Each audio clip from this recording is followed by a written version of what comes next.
It's exactly 1 month to the National Population Census, scheduled for May the 3rd to the 7th, and we're focusing on public enlightenment, what you need to know, what is going on at the National Population Commission, and how preparations are happening for that exercise. And we're being joined by Dr. Eyitayo Oyetunji, who's the Chairman, Public Affairs Committee, and the Federal Commissioner representing Oyo State at the National Population Commission. Thank you for joining us. Thank you very much. It's an honor to be with you. Thank you. So it's 1 month away. What are the preparations like right now? Well, you use the word basic, and I think you're right. All the things that need to be in place are in place. Those things that are left to be done is mainly to train those who will do the work in the field. But in terms of preparations at our end and the office, all of that has been done. For example, we've successfully demarcated the entire country into units that will be covered during the census. That's what we call the enumeration area demarcation. That has been done successfully. And as you heard my chairman say, there are few places where we couldn't go to do the demarcation physically, but we have used some technology to do the demarcation. But mind you, that is not enumeration. We still hope to go into those places to physically enumerate the persons there. What we have done is to use a hybrid technology to demarcate those places, and they are just about 4% of that. In addition, we have successfully procured like 80% of the tablets that will be used to collect data in the field during enumeration. As I speak with you now, those tablets are being distributed nationwide. We are lucky and to have collaboration with the CBN. Those tablets are being distributed to be housed in the various CBN offices across the nation. We have done series of training up to this stage. So like I said, the only 2 levels of training are left for us to do. That's those who actually go out and do what we call the building numbering and household listing, and subsequently those who will go and enumerate. So we're really good to go. Of course, we do have some public enlightenment and publicity activities to do to ensure that the public is fully aware of our activities and that the public is mobilized to be involved.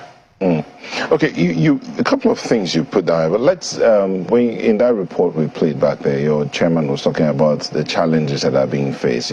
4 challenges, the 3 of them funding, and the 4th one, security. I want to believe, is that the reason why your officials could not enter some of those areas you talked about for demarcation? What exactly were the reasons? And what's the guarantee that those challenges that stopped you from getting there to do demarcation will not still arise when the exercise begins? First, we need to know the extent of those places we're talking about. They are just 4% of the country. Like the chairman mentioned, there's no local government that has not been demarcated, except Abadam in Borno State. Okay. Even Gwari that was hard to enter, we've been there successfully. So they're just pockets, small areas that we couldn't enter. And mainly it was for security purposes because it wasn't safe to go into those places. But they are very small areas. And like I said, what we now did was to use alternative technology to carve those areas for enumeration. We have assurances from the security agencies that during the actual enumeration will be assisted and to go into those areas. You know, some will say 4% compared to 100% is infinitesimal, but then if we go by the standards or what we say that in centers is nobody left behind. You're right. We're hoping that you'll be able to get into those places. But let's move on real quick. Some You're of the right. other things I must emphasize what you said. A census is not a census except everyone is counted. And that is our objective, to ensure that everyone is counted once and in the right place. So a census must have universality for it to be a census. Every part of the country must be covered. And that is our intention. So this census now that's about to take place, do we need to travel? How do you mean? Do people need to move? I mean, people had to certainly. move for elections. So in this case, everyone, what's the plan for the populace? Certainly, we don't encourage anyone to move to anywhere. The census essentially is to collect information for planning purposes. And to provide amenities, infrastructure, you need to have accurate information about the people in an area. So, we're living in Abuja now. Should I decide to go to Benin, how will they plan for me in Abuja where I live?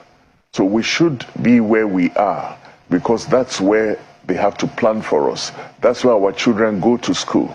That's where we go to hospitals. That's where we use the highway.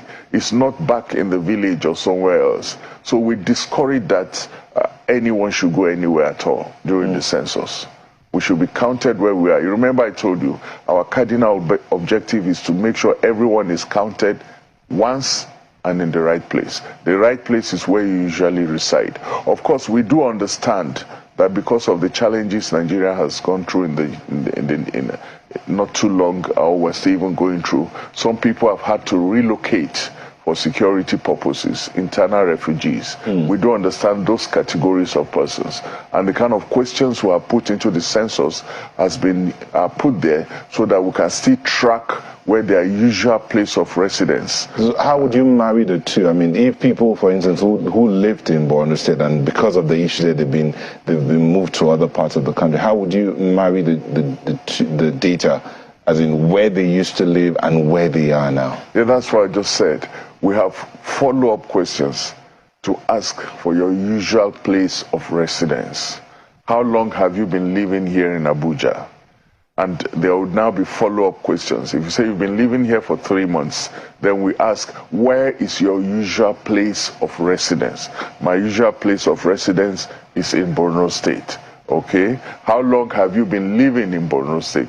Those follow-up questions will help us to establish where you usually reside. So we'll be able to aggregate that data for those places that people have had to move away from.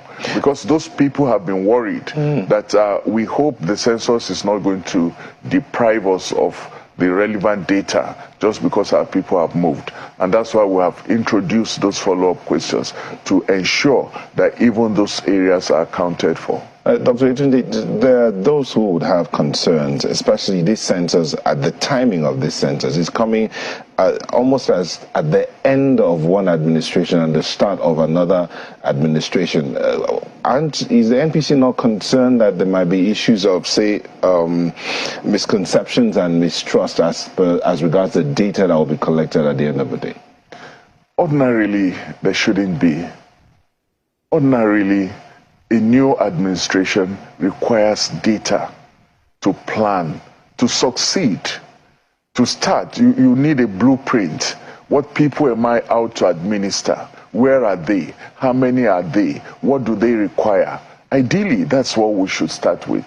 But I agree with you that because of our circumstances, it's not too surprising that some people may want to read meanings. And that's why, number one, we ensured that we insulated the census processes from the electoral processes. That's why we had to wait until after the last elections, just to ensure that nobody says that the plan is to use the outcome of the census to influence the outcome of the elections. The elections have been conducted and concluded, and then the census is coming. Beyond that is that historically, we found that often new administrations don't want to take the responsibility of doing a census immediately they come in. And we have come such a long way, and we're worried that if we don't complete the process under this administration, there might be issues of continuity when a new administration comes. This is against certain historical backgrounds of what Nigeria has gone through. We are supposed to have done a census in 2001, you recall. We did one in 1991, and the follow-up should have been in 2001. But because there was a change of administration in 1999, when the administration of former President Obasanjo came in, first the commission had to be recomposed, At the time he came in, there were 7 members of the commission, whereas the constitution he was operating upon required that there should be 37 members. He had to dissolve them, inaugurate a new one. I think he did that about 2000, which made it almost impossible to have a census in 2001. Almost the same thing happened again in 2016. We did a census in 2006. That, like I said, was delayed to 2006, mainly because of that change in administration. The same thing happened. We were supposed to do the census in 2016, but then, there was a transition in 2015. You see, President Jonathan, we had been meeting with him, working towards the next census, but like anyone would expect, he was equally concerned about the elections that will come up in 2015 before the year of census. And as it happened, he didn't win that election. The new administration came in. They had to grapple with economic issues, recession and all that, and the census could not have been their immediate priority. By the time they waited a while, COVID came in and so on. So we're worried, really, that if we don't tidy up and get this thing done, a new administration comes in and there will be other issues. We need to tackle security, we need to do this, and before you know it, the census will further be pushed back. And we're talking right now, we're 17 years behind. How long do we want to wait? That's why it's not because we're not mindful of the circumstances, but it's, as a matter of fact, because of the circumstances that we find ourselves that we're making every effort to ensure that we complete this process. Okay, my colleagues have questions for you from Lagos. Go on, guys. Thank you, Neta. Let me ask you, Dr. Oyetunji, and perhaps to emphasize the question Neta asked you a little while ago, as to whether or not people can and should or should not travel for this census. It is the practice of many that when they want to have elections, they travel. Even during the census of 2006, there are those who decided that they wanted to travel to their homes. But you said it's for planning. Just for the purpose of emphasis and understanding, perhaps of education as well, what's this planning for? So that people who have in mind to travel will understand that having the census where they are is more to their advantage where they are than traveling to their home state or wherever else. Yes, I'm glad you're re-emphasizing this point.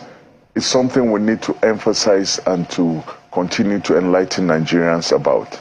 The census is not about how many we are, how many you are, we are more than you, and all of that. The census primarily is to give the basis that will help any administration to provide a better quality of life for the people.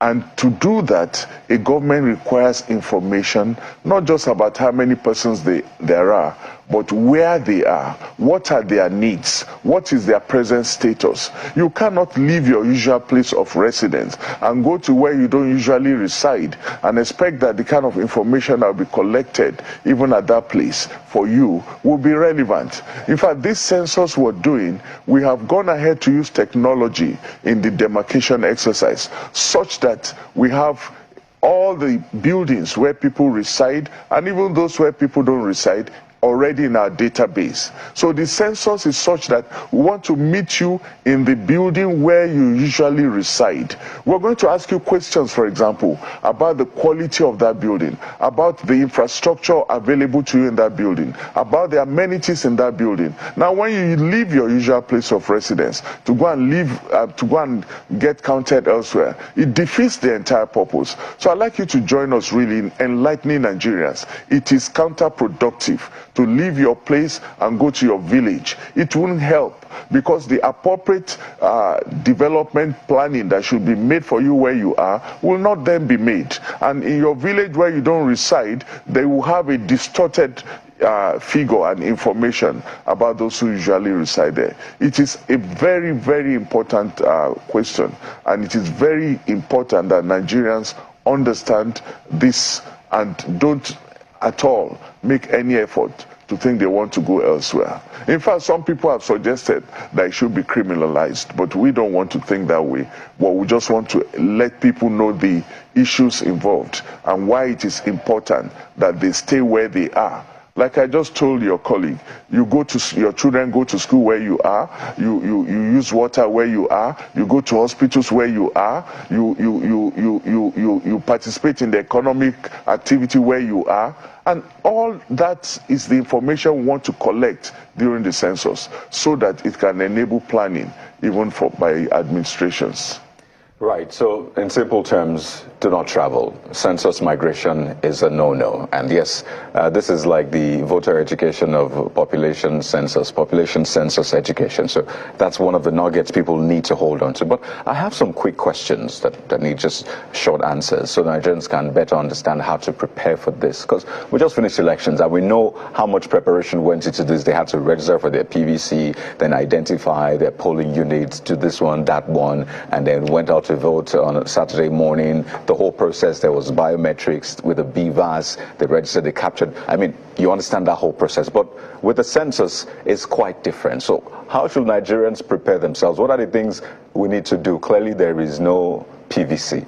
I imagine, I mean, you don't need to go out, as you have said. What do Nigerians need to do to prepare themselves? By the way, will there be a public holiday? You can answer that as well. Well, essentially, we have done most of the preparations. What Nigerians need to do is to stay at home and answer the questions that will be put to them. Most of the preparations has been on our part. Unlike during elections, where you go to the electoral officers, so to speak, you go and meet them and get your votes counted. In our own case, we come to you where you reside in your house. The census is de facto. We actually enumerate only persons that we see. And except for people who are homeless or people who are on essential duties, we intend to enumerate persons in their usual place of residence at home.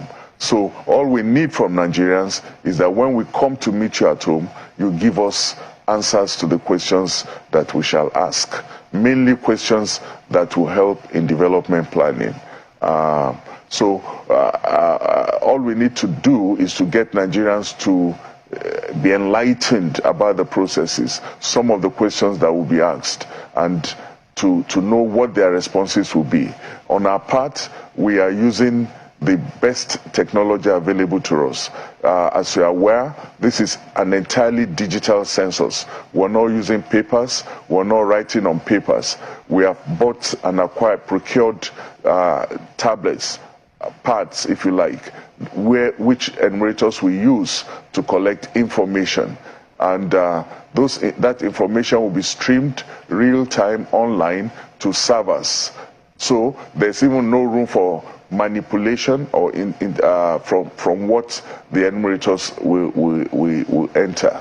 What was that second part of your question again? Well, let me add more to it because of time. So I was asking if there will be a public holiday because you said you will not count people that are not seen. Yes. And it takes me to so there will be a public holiday.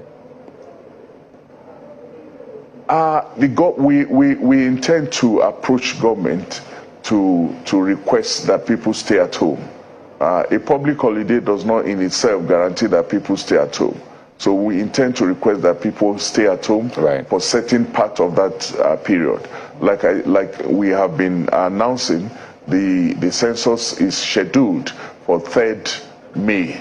And you know that 1st May is a public holiday already. So people should go back to work on Tuesday, to get money, get things done and all that. Then on the 3rd, if government approves, then people will stay at home from Wednesday to Friday. But Saturday normally is a no working day and Sunday as well. So that's the way we have scheduled it. So quickly. We don't want to make people stay at home for too long, but it is essential that for some part of those days, people stay at home so that the enumerators can meet them at home. So quickly now, let's talk about the digital part of it. For the elections, there was a voter accreditation process. So we were sure that, and that's how we could get over voting, because accredited voters must not be more than the actual votes cast, or rather, actual vote cast must not be more than accredited voters. But for this one, would there be biometrics used? Because we've heard cases that, people will just say, well, I have like 10 people in the house, but because of a culture or religion, you're not able to see them. So impute that. So my family is 11, including me. How would we guard against that? Also knowing that in some of those rural areas, some of your enumerators, might be under pressure to impute those figures. So is there a proper verification process, either with biometrics, such that there is a proper accreditation, so there won't be overcounting or overvoting, as the case may be? We are not leveraging on biometrics in the way that it was done during elections. That is taking your pictures, capturing your fingerprints, yeah. But we have done a lot of work, like I said, in the enumeration area demarcation exercise. And what we did was to first do a census of all the buildings in Nigeria. As I speak with you, we have the information about every building in Nigeria, whether it's residential, whether it's non-residential. So before the enumerator goes out to the field, he's already going with information on the buildings that he's going to visit. That is buildings where the people he's going to enumerate actually reside. And these buildings you're going to see as pictures. They are pictures that have been taken from the satellite. So you're going to see the actual building where the people he's enumerating live. We expect that just looking at the building, you will not be able to look at a building and say there are 100 people here, when it's obvious that not up to that number of persons can live there. This is a population and housing census. The housing component collects information about the living condition of the household. You're going to have questions, for example, how many sleeping rooms are here? How many persons sleep in those rooms? What is this building made of? And so on. Those questions, yes, are intended primarily to collect information about the living condition of the household. But in addition, they also serve to checkmate, the possibility of people overcounting, so to speak. So those are the interventions we are put in place to ensure that it's going to be difficult for people, to begin to impute non-existent persons into the census process, because the check mechanism is such that it will be difficult. For example, we also have tracking devices on the tablets we are using. An enumerator cannot go and sit under a tree, for maybe a whole day and then come up with figures, because the tracking device that we have put on those tablets are such that it will be obvious that he was not moving from one building to another. In addition, would they also indicate that you're at a building at every point in time? Is it that detailed? Yes, in a way, indirectly. We have geofenced, the tablets. For example, if I'm to enumerate in this area, until I come to this area, the map for this area will not be downloaded. I must be where I should be before the buildings will be downloaded on my application. So you cannot now go elsewhere and begin to impute information and say I'm there. No, we will track it and we'll know that you are not in the building where you should be. Just to clarify, my colleague asked this question about people, old practices where they'll say I have 10 people inside there, you cannot see them. But what about those who would come and present a list to the enumerator and say, these are the number of people in my house, or in my community? Is that also being taken into cognizance? No, that cannot work. We have so many questions to ask about each person. And each person must answer those questions? Yes. How old are you? Are you a male? Are you a female? For example, if you say you're 20 years old, you have to be careful about every other question. You cannot be 20 years old and have 7 children. You understand? Those things will not match. The questions are structured in such a way that when you begin to give conflicting answers, the questions will indicate so. There are several questions to be asked. So it's not about bringing a list and say, just write this number of lists. It doesn't work. And like I said, the technology we're using is that we can track many things. Don't forget, that we had done an enumeration area demarcation, all those buildings had been visited by some other people. You know, you've not exactly answered the question about, if I say, for instance, you come to my house, for instance, and I say I have 10 children in that room, you cannot enter there. What's going to happen? No, I must see the 10 children. I must see each one of them. The enumerators would insist on seeing the 10 children? Yes, we are going with male and female enumerators. We're going to do a lot of enlightenment. It's not a matter of being forced to, although we would have a legislation towards that.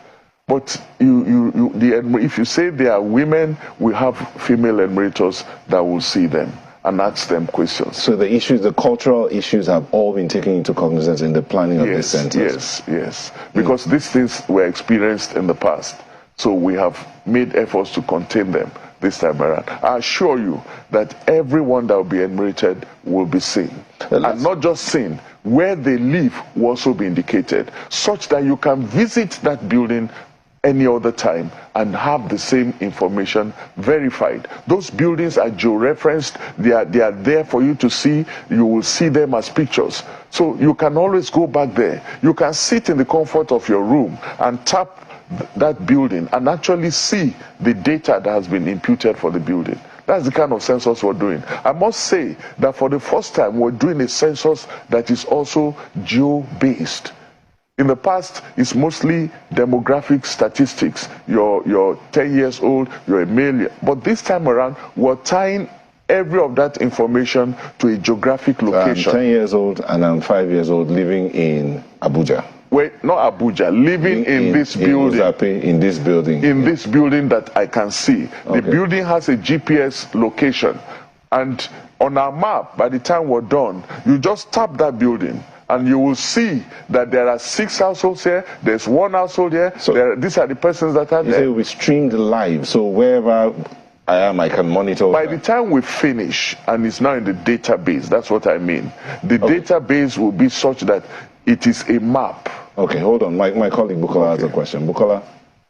Thank you, Nilta. The minister had said, days to the initial census date, which was rescheduled, that the commission had just about 60% of funding that it required for the exercise. And, even now, you are planning to recruit about 800,000 enumerators for this exercise. So with 60% of funding released, unless there's an update, how can you cater to the needs, the allowance needs and welfare needs of 800,000 enumerators for this exercise? Well, we have all the information about what is required.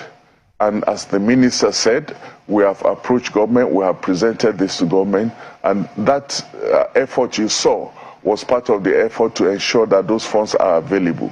We have been given every assurance, because if you had seen the data that was presented by the Honourable Minister for Budget, every level of expenditure has been accounted for and has been indicated. At this level, we shall do training for so number of days. These are the number of functionaries that will work, and this is the allowance that is payable to each one of them. And all that has been made available to government, and we have the assurance that the funds will be made available. Don't forget, at a time like this, the system of government is such that they don't want funds to be resting, in any particular agency when it is not yet ready to be utilized. So we have every assurance that as we move to every level, funds will be made available to us. We're winding down here, so just this one question, and I use technology. Now you're using technology, and there have been discrepancies, there have been issues with that technology. You talked about live streaming data and all of that. How are you going to merge this data? Are you working with NIMC to ensure that this data is put together, or the Data Protection Council Commission to see that all of these things, data is not messed up in any way? What's the guarantee that which you finish collecting, the information you collect from the different locations, is safe and transferable, and when it gets into that database, it will be secure? Are there any guarantees to this? Yes, of course. National Population Commission is primarily a data collecting agency. We've been collecting data for years, and we know the importance of keeping information about persons safe. Like I told you, we don't release information like this is John and all of that. No, John is a statistic. When it comes to data, it's not about individual. We're working with the Ministry of Communication, and all the protocols about data security, we have entered into that. Okay. And in terms of glitches here and there, we're working with all the service providers. We have mapped the various services that are available in different parts of the country, such that by the time our people go to the field, we know which network is strong where. If you come to our office, you see the map, you see what is strong elsewhere. But we have also made provision that where there is no service at all, the enumerator can collect data and store it in his pad and wait until it gets will not be compromised. No. Okay. He waits until he gets to where there is internet connectivity before he uploads. All right, thank you very much. Dr. Eyitayo Oyetunji is the Chairman, Public Affairs Committee of the Nigerian National Population Commission, and he's also Federal Commissioner representing Oyo State. Thank you for speaking with us. Thank you so much.